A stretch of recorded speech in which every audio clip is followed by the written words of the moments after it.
Bonjour, bienvenue sur le podcast de la Réflexiothèque.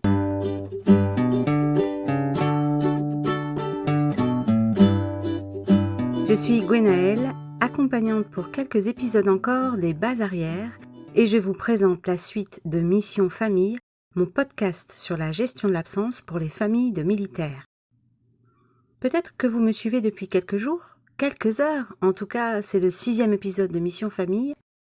Dans cet épisode, on va parler de nos liens.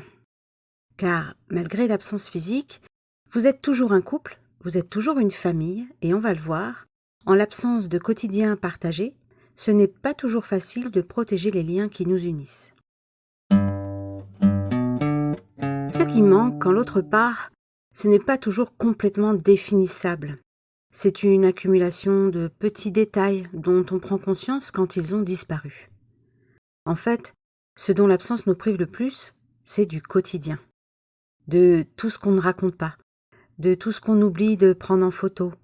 Et le lien, c'est dans ce quotidien qu'il se tisse, dans ce qu'on déteste appeler nos routines, nos rituels, dans nos habitudes, dans les repères et les lieux qu'on partage. La disparition de ce quotidien, qui ne se décrit pas, c'est ce qui est le plus compliqué à supporter pendant l'absence. Garder le contact, c'est une chose, mais rien n'est comparable à la vie quotidienne, au regard, au silence partagé, à la vie de tous les jours. Alors, comment protéger ce lien quand on ne se voit plus et quand parfois même on est de longues semaines sans se parler? D'abord, j'ai envie de vous dire un truc là comme ça parce que ça me vient, c'est pas écrit dans mon script mais c'est pas grave. Si vous avez fait les choses dans l'ordre, vous me suivez depuis le premier épisode et j'ai envie de dire que vous avez déjà une longueur d'avance, peut-être même 2. Vous êtes en avance parce que vous faites partie des gens qui se posent des questions et qui manifestement ont envie de bien faire. Vous cherchez, vous vous renseignez, vous avez pris le temps de m'écouter et ça c'est la preuve que vous êtes dans cette volonté de garder votre pouvoir, le cap et d'être actif face à cette absence. Je vous encourage vraiment à continuer et à entretenir cette volonté et cette force. Vous êtes en avance aussi parce que ce podcast vous aura permis de découvrir des ressources utiles et que vous n'êtes déjà plus la même personne qu'au début de votre écoute. Oui, je sais, c'est presque prétentieux de ma part, mais j'ose espérer que quelque chose vous a fait tilt et que vous avancez déjà. Ce que je vous ai présenté, ça vous a peut-être seulement permis de comprendre que vous n'avez pas à craindre la vague. Et c'est déjà bien. Car comprendre le cycle de l'absence, mettre l'accent sur ce qui est sous votre contrôle, apprendre à gérer vos émotions, prendre conscience de votre rôle, tout ça fait partie de votre bagage. Vous avez déjà un meilleur plan de navigation. Et si malgré tout, il y a des choses trop lourdes pour vos épaules, vous savez aussi que vous avez le droit de vous faire aider, même temporairement, je le répète. Vous pouvez consulter un médecin pour vous ou votre enfant et vérifier l'impact des problèmes que l'absence génère sur leur développement ou sur votre santé. Comme on l'a vu ensemble dans l'épisode précédent, on trouvera toujours un juste milieu entre ignorer et dramatiser. Ce petit aparté fait, on va essayer de distinguer une liste des meilleurs moyens de garder le contact au quotidien avec votre militaire. Au-delà des moyens réels de communiquer que sont le téléphone, les messageries ou autres, et parce qu'ils ne sont pas toujours disponibles, on va voir comment la connexion avec le militaire peut se faire, que ce dernier soit difficile à joindre ou difficile à motiver.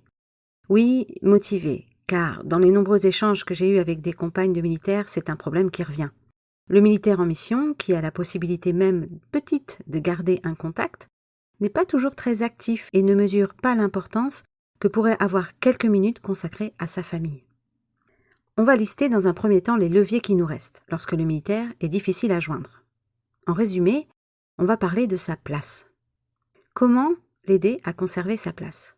Eh bien déjà en l'évoquant, en parlant de lui. Ça va vous paraître complètement évident, mais il nous arrive plus souvent qu'on le pense d'éviter le sujet, de peur de remuer le couteau dans la plaie. Parler de lui, c'est garder sa place à la maison et rappeler un peu de sa présence. Si le sujet papa est en mission devient tabou, si on se dit que c'est mieux de ne pas trop en parler, on risque de favoriser les interprétations et par exemple d'alimenter la pensée magique de notre petit, qui a tendance à se croire responsable de tout ce qui se passe. Autre idée qui n'implique pas du tout le militaire, vous pouvez lui garder une place symbolique à la maison. De quoi s'agit-il? Eh bien, de conserver même des détails de sa présence chez vous.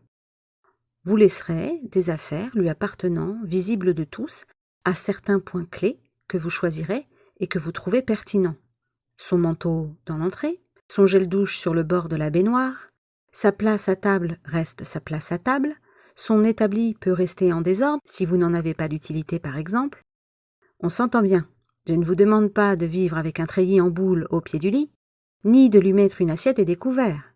On conserve ces indices de la vie de tous les jours comme des preuves, un moyen de rappeler qu'il est toujours là et que sa place aussi.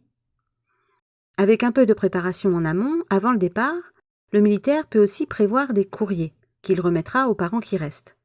Dans le cas où le silence commence à trop peser sur notre enfant, vous avez ces petits mots à glisser dans une boîte aux lettres au cas où. Alors oui, c'est de la triche. Mais dans la plupart des familles, je vous rappelle qu'on nous fait croire au Père Noël. Alors que là, son papa, il existe. C'est lui qui a écrit les lettres. Et c'est bien réel. Et surtout, vous le verrez, c'est extrêmement réconfortant. J'ai tendance à penser qu'on fait ce qu'on peut avec ce qu'on a. Alors, réserver sous forme de petites enveloppes une dose d'amour à son enfant au cas où, je ne vois pas le problème. Rien n'oblige à mentir celui qui écrit, ni à faire croire qu'il est sur le terrain quand il rédige. Vous n'avez rien à décrire. Le but, c'est de faire un signe à votre enfant, de lui envoyer des mots réconfortants, de le rassurer sur votre amour. Autre idée, le militaire, avant de partir, peut confier un objet à son enfant ou une chose à faire, précise et adaptée à son âge, bien sûr. Graisser son vélo, garder un bijou sur la table de nuit. À vous de trouver chez vous quelque chose qui fait partie du quotidien du militaire lorsqu'il est présent et qui peut être confié à son enfant. Cette responsabilité donnera confiance à votre enfant. Il se sentira lui aussi investi d'une mission et pour les plus jeunes, encore une fois, cela renforce la certitude que papa va revenir. La dernière idée que je vais vous proposer, je ne l'ai jamais testée, mais je l'ai vue sur un blog d'une Américaine et j'ai trouvé génial. Il s'agit de consacrer tout un pan de mur dans la maison à la mission. Encore une belle activité à faire ensemble avant le départ. Vous pouvez régler un réveil ou une horloge à l'heure du pays et afficher un planisphère avec des photos du parent en uniforme. Collecter des données de distance, des infos sur le lieu de la mission, la monnaie locale, la langue, le climat, etc. Appuyez-vous sur des choses basiques. Lorsque les conditions de la mission sont difficiles, c'est tout ce qui nous restera. Vous verrez que vous pourrez vous servir de la culture et des traditions du pays d'accueil sans avoir besoin d'évoquer ce que va y faire le militaire. Comme vous le voyez, maintenir le lien, c'est pas qu'une histoire de coup de téléphone. Inscrire le militaire dans votre quotidien, même sans un contact régulier, finalement, c'est presque possible. Maintenant, je vais vous proposer quelques idées pour vos contacts, avec la participation de notre militaire et dans le souci de mobiliser un minimum, même le plus récalcitrant d'entre eux. Faites-le participer aux prises de décision qui concernent les enfants ou la maison. Encore une évidence, mais ça va mieux en le disant. Faire des choix à deux, discuter d'un achat, faire sentir aux enfants que son parent a toujours sa place, que vous êtes toujours deux pour vous en occuper malgré la distance, c'est renforcer votre couple et montrer qu'il existe toujours malgré la séparation physique. J'ai écrit un article sur la réflexiothèque que j'ai appelé la boîte à outils des familles de militaires. Vous pouvez y trouver les idées que je vais vous citer ici et d'autres. Vous pouvez ouvrir un blog. C'est gratuit et c'est intemporel. Un excellent moyen de garder le contact car on peut le tenir à deux ou juste commenter ce que publie l'autre le jour où on n'a pas envie de dire quelque chose. Une photo peut d'ailleurs suffire. C'est un espace que vous allez bien sûr privatiser et qui fera un joli souvenir à regarder en famille à la fin de la mission. Ne négligez pas le courrier manuscrit.